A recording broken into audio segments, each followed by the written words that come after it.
We have huge breaking news in the NHL. We have a massive update on the Shea Pinto situation with the Senators. The unsigned restricted free agent is being suspended for 41 games. We'll discuss the details coming up next. So welcome back to another video here at Top Shelf Hockey. This is a bombshell story which nobody saw coming. This is massive news and explains a lot. Shea Pinto, of course, one of the main talking points around NHL news for the past 2, 3, 4 weeks. The unsigned restricted free agent for the Ottawa Senators is being suspended by the NHL for 41 games. That's a half a season for violating league gambling rules. Apparently, he's been under investigation since sometime in the summer. I just read an article here from Elliotte Friedman, posted to Sportsnet. Elliotte says he believes the investigation began in the summer, but has really kind of ramped up here in the last couple of weeks, which explains a lot, because we were hearing about Shea Pinto every day of the week from all the NHL insiders and news reporters covering this story, and then it went the last probably 4, 5, 6 days. It's been like radio silence, and I think they were probably told they either knew or they had an idea something like this was coming. Bruce Garriock, who's well connected to the Sens, works for the Ottawa Sun and contributes to TSN.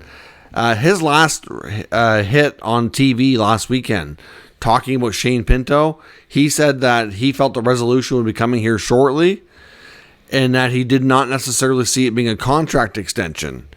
So it let everybody thinking, oh my God, they're going to trade Pinto. Well, now we know what he's talking about.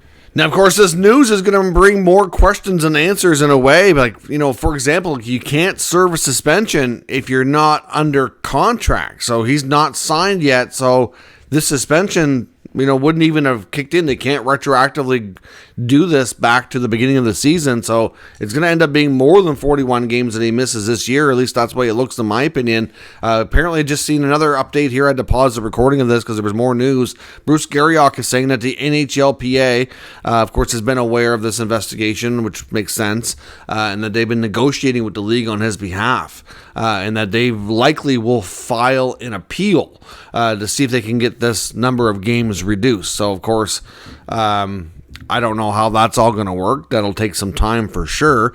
One thing they also said, that Bruce said, which he would know, is that the Senators, certainly have all the negotiating power here to get him under contract.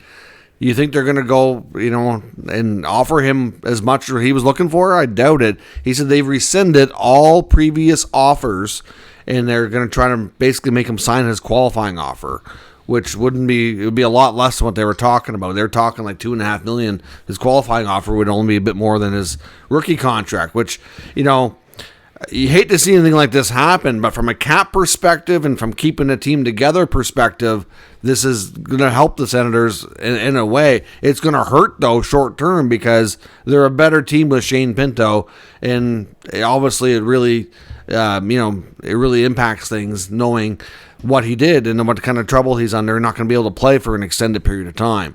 So that's certainly not good news at all, but everything kind of makes a lot more sense now, the way everything was going. Now reporters suddenly went silence on this in the past week. They probably were given a heads up and just didn't want to report on it yet. It makes a lot of sense that negotiations were paused and they couldn't do anything. So this is not so much, I hope in a way everybody who was giving the Senators a hard time over this can maybe understand that there's a lot more at play here than any of us knew. And that certainly played a role in how this is playing out. There's no doubt. It made no sense to me why the Senators felt like they had more of the pull here. Like Pinto's a good player. Like why? Like what was up that you were lowballing him so hard? What made you think you had all the negotiating power here and that Pinto should just do what now it makes more sense. They knew he was likely going to be in trouble. It also makes sense like why they didn't make it a priority in the summer, because they obviously likely knew about this investigation. It explains why then of course they wouldn't have known necessarily that it was going to lead to such a lengthy suspension, but anyways, it's hard to know how investigations are going to pan out, but it just kind of creates a lot more, like I said, in some ways more questions, more confusion, but in some ways more clarity. So the league will be making an announcement according to NHL reporters sometime later today. We'll go into more detail, but yeah, for right now, the Sens likely are going to try to convince him, I guess, to sign his qualifying offer to start serving his suspension. That 41 games will put him quite late in the year. And we'll see where this goes. Like I said, there's a lot more details on this, so stay tuned. We'll certainly update this story. There's going to be more to come, more to learn in the next little bit. So stay tuned. Make sure if you're new here, you subscribe and stick around. This is the place to get all your updates on NHL news and rumors around the entire league anyway. And this is one story you're going to want to follow up on. So thanks very much for watching, and I will catch you next time.